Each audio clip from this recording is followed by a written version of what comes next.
रहमतुल्लाहि वबरकातुहू। आज मैं जो आपको एक दुआ बताने जा रहा हूँ, ये उन लोगों के लिए है जिन पर बहुत ज़्यादा कर्ज है और जिनके रिज़्क में तंगी आ रही है। ये उन लोगों के लिए स्पेशली दुआ है।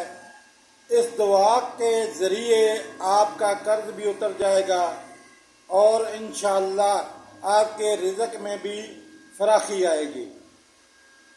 तो दुआ आप सुन ले।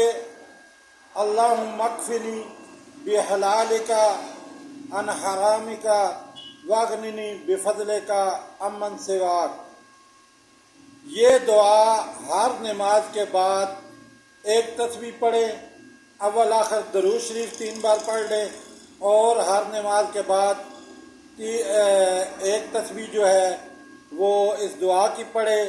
इंशाअल्लाह अल्लाह आपका कर्ज भी उतार देगा और आपके रिज़्क में भी फराखी कर देगा।